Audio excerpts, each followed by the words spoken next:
students, welcome to the chemistry competition classes, and in this session we are going to discuss about the very important reactions for the exam purpose, which is the Colbase electrolysis method. तो आज हम यहाँ पढ़ेंगे कि Colbase electrolysis method क्या होता है and इसके बिहाफ पर हम एल्केन्स का यहाँ पे फॉर्मेशन करेंगे।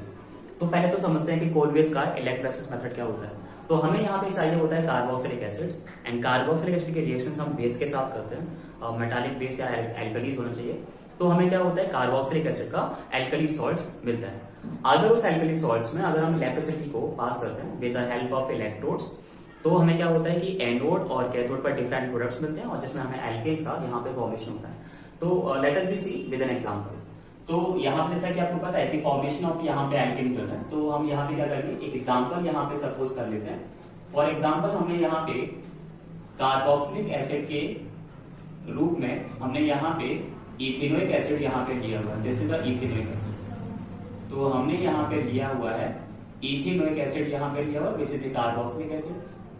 सबसे पहले हम क्या करते हैं, इसकी रिएक्शन एक बेस के साथ करते हैं। जैसे कि सोडियम सॉल्ट अगर आप पूछेंगे तो आपने यहाँ पे सोडियम हाइड्रोक्साइड बेस यहाँ लेना है। तो क्या होगा, एसिड बेस क्या होता है, सॉल्ट फॉर्मेशन होता है एंड वाटर का रिमूवल होता है। तो यहाँ पे जो सॉल्ट फॉर्म होगा it will be the CH3COO तो यहाँ पे ये आपको एज ए सॉल्ट यहाँ पे मिलेगा एंड प्लस करके यहाँ पे वाटर का रिमूवल होगा। तो यहाँ पे ये कंपाउंड जो मिला हुआ है ये क्या है, ये कंपाउंड जो है वो सोडियम एसिटेट है। और सोडियम एसिटेट क्या है, इसे हम कह सकते हैं sodium salt of carboxylic acid, sodium salt of carboxylic acid. तो ये कार्बोक्सिलिक एसिड का यहाँ पे सोडियम सॉल्ट है। ये सॉल्ट बनने के बाद हम क्या करते हैं, यहाँ पे इलेक्ट्रिसिटी पास करते हैं। तो सबसे पहले हमने क्या किया, यहाँ पे सोडियम सॉल्ट ले लिया कार्बोक्सिलिक एसिड का, तो CH3COONA। एंड जब भी हम यहाँ पे इसमें इलेक्ट्रिक करंट यहाँ पास करेंगे तो मतलब यहाँ पे हम लिखेंगे यहाँ पे flow of electric current, flow of electric current. तो फ्लो ऑफ हमने यहाँ पे इलेक्ट्रिक करंट लिया हुआ है और जब भी इलेक्ट्रिसिटी पास करते हैं किसी भी सॉल्ट सॉल्यूशन से तो उस प्रोसेस को हम लोग बोलते हैं इलेक्ट्रोलाइसिस। तो ये जो प्रोसीजर यहाँ पे किया जा रहा है, ये यहाँ पे जो इक्वेशन है ये इलेक्ट्रोलाइसिस कहलाती है। तो जब इसका इलेक्ट्रोलाइसिस करेंगे तो क्या होगा, यहाँ पे डिफरेंट प्रोडक्ट्स यहाँ पे मिलेंगे। फर्स्ट प्रोडक्ट होगा मीथेन एंड यहाँ पे कार्बन डाइऑक्साइड एंड यहाँ पे सोडियम मेटल जो है ये हमारे यहाँ पे प्रोडक्ट्स होंगे। For the balancing purpose there should be multiply by 2, यहाँ पे हम मल्टीप्लाई करेंगे and it should be multiply by 2 and 2 also. तो यहाँ पे ये कुछ प्रोडक्ट्स यहाँ पे मिलेंगे और यहाँ पे हम 1 का लाइक यहाँ पे 2 का मल्टीप्लाई नहीं करेंगे, ठीक है, कर लेते हैं 2 का मल्टीप्लाई। आगे देखते हैं कि क्या होगा।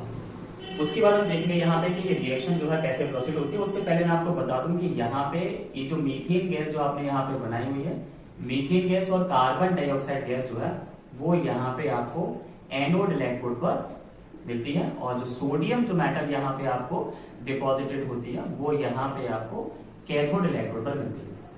तो जैसा कि आपको पता होगा कि एनोड और कैथोड क्या होते हैं, 2 इलेक्ट्रोड्स होते हैं और उन पर क्या है, ऑक्सीडेशन और रिडक्शन रिएक्शंस होती हैं और वहां पे आपके इलेक्ट्रोलाइसिस प्रोडक्ट्स जो है वो मिल जाते हैं। अब सबसे पहले हम यहाँ पे ये समझेंगे कि how will this reaction takes place, ये रिएक्शन जो कैसे होगी। तो सबसे पहले हम क्या करते हैं कि हमारा जो यहाँ सॉल्ट दे रखा है, इस सॉल्ट का हम पहले क्या करते हैं, आयनाइजेशन करते हैं। तो सबसे पहले हम यहाँ पे अपना सॉल्ट ले लेंगे CH3 एंड COONA। तो यहाँ पे सॉल्ट का हम यहाँ पे आयनाइजेशन करने वाले हैं। तो जैसे ही हम इसका आयनाइजेशन करेंगे तो जो नेगेटिवली चार्ज आयन है वो यहाँ पे अलग हो जाएगा और पॉजिटिवली चार्ज जो आयन है वो यहाँ पे अलग हो जाएगा, इस तरह से। तो क्या होगा, यहाँ पे ये वाले जो आयन यहाँ मिला हुआ है ये कार्बोक्सिलेट आयन कहलाता है। बेसिकली इस कार्बोक्सिलेट आयन का जो नाम है यहाँ पे वो एसीटेट आयन है। तो यहाँ पे बेसिकली आपको एसीटेट आयन मिलता है और सोडियम आयन मिलता है।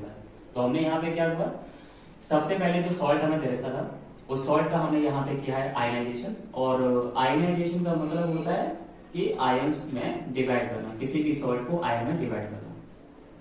इतना होने के बाद फिर हम यहाँ पे लिखते हैं reaction at anode electrode, reaction at anode electrode.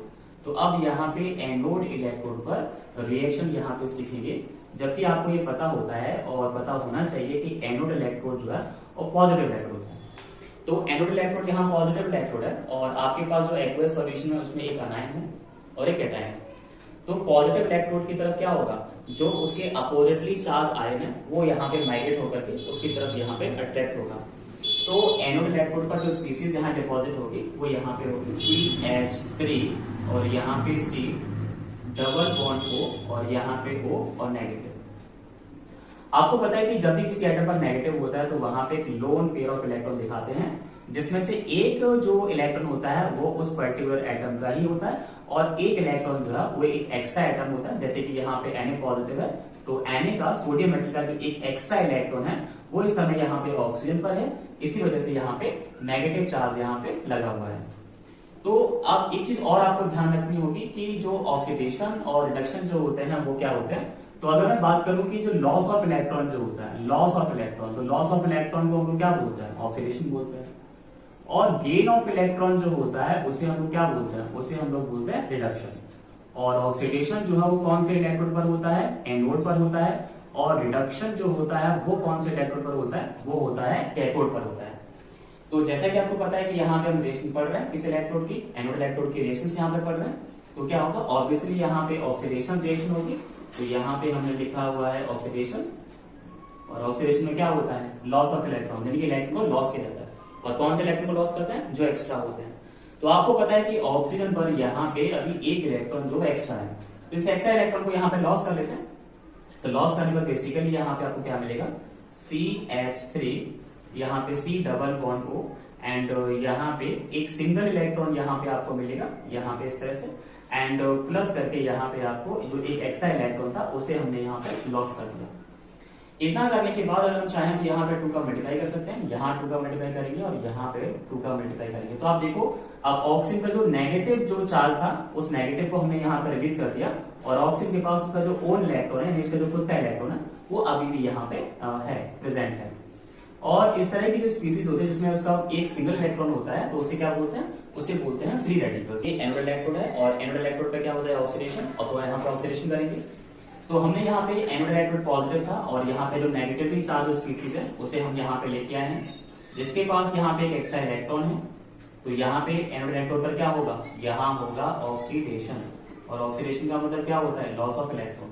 तो यहाँ ऑक्सीजन का जो एक्स्ट्रा इलेक्ट्रॉन है उसको क्या कर देते हैं, उसको लॉस कर देते हैं। तो हमने यहाँ पे लॉस कर दिया, एक एक्स्ट्रा इलेक्ट्रॉन में लॉस कर दिया, बाकी इसका जो एक इलेक्ट्रॉन है वो यहीं पे रिमेनिंग रह जाएगा, यानी कि CH3 C double bond O और ऑक्सीजन, ऑक्सीजन पे क्या आ जाएगा, एक और इलेक्ट्रॉन यहाँ पे आ जाएगा। अभी भी यहाँ पे 2 का मल्टीप्लाई करके चले तो यहाँ पे 2 और यहाँ पे 2, तो ये यहाँ पे क्या मिलेगा, ये फ्री रेडिकल है क्योंकि एक और सिंगल और इलेक्ट्रॉन की यहाँ प्रेजेंस है। उसके बाद क्या होगा कि यहाँ पे जो फ्री रेडिकल जो यहाँ फॉर्म हुआ है ये क्या करेगा, ये फ्री रेडिकल करेगा डी कार्बोक्सिलेशन।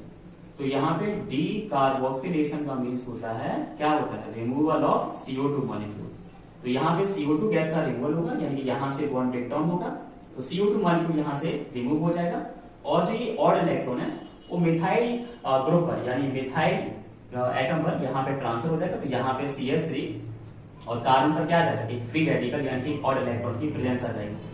अभी भी 2 का मल्टीप्लाई करके चले तो यहाँ पे आपको एक CH3 मिथाइल फ्री रेडिकल और फॉर्म होगा, और यहाँ पे CO2 मॉलिक्यूल जो ली हुई थी वो यहाँ पे 2 मॉलिक्यूल्स ऑफ CO2 का रिमूवल हो जाएगा। अब क्योंकि दोनों फ्री रेडिकल्स पर यहाँ पे लोन पेयर की प्रेजेंस है तो ये क्या करेंगे, कोवेलेंट बॉन्ड की शेयरिंग करेंगे, और शेयरिंग करके क्या करेंगे, ये यहाँ पे एक एल्केन का फॉर्मेशन करेंगे, और वो एल्केन होगा CH3 सिंगल बॉन्ड CH3। इस एल्केन का नाम क्या है, ethane, and basically it is alkane molecule, right. तो ये एक एल्केन यहाँ पे फॉर्मेशन हो जाएगा।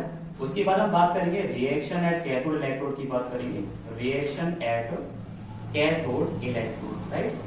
कैथोड इलेक्ट्रोड की रिएक्शन जो होगी उसकी यहाँ बात करेंगे, कैसी होगी। कैथोड इलेक्ट्रोड कैसा होता है, नेगेटिवली चार्ज होता है, तो ऑब्वियसली यहाँ पे आयनेशन के बाद जो यहाँ पॉजिटिव स्पीसीज है उसको यहाँ पे अट्रैक्ट करेंगे। तो हमने यहाँ पे पॉजिटिव स्पीसीज ली हुई है 2 टाइम्स, तो यहाँ पे भी 2 टाइम्स लेंगे क्योंकि हम 2 का यहाँ मल्टीप्लाई किया था।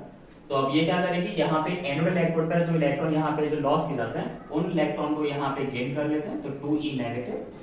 तो यहाँ पे जो रिएक्शन होने वाली है कौन सी होगी, रिडक्शन, क्योंकि यहाँ ऑक्सीडेशन था, यहाँ रिडक्शन। तो यहाँ पे 2 पॉजिटिव चार्ज और 2 नेगेटिव चार्ज, तो क्या होगा, पॉजिटिव नेगेटिव हो जाएगा न्यूट्रल, और हमें यहाँ पे सोडियम मेटल जो है वो फॉर्म हो जाएगी। तो बेसिकली आपने देखा कि यहाँ पे जो एनोड इलेक्ट्रोड था एनोड इलेक्ट्रोड के पॉजिटिव इथेन मॉलिक्यूल है CO2 है, और कैथोड इलेक्ट्रोड का जो पॉजिटिव है वो यहाँ पे सोडियम मेटल है। तो आप इस तरह से यहाँ पे मैकेनिज्म कर सकते हैं। And this is the most important reaction, one of the most important reaction from your syllabus, and I hope you people understand very well. Thank you for watching this video.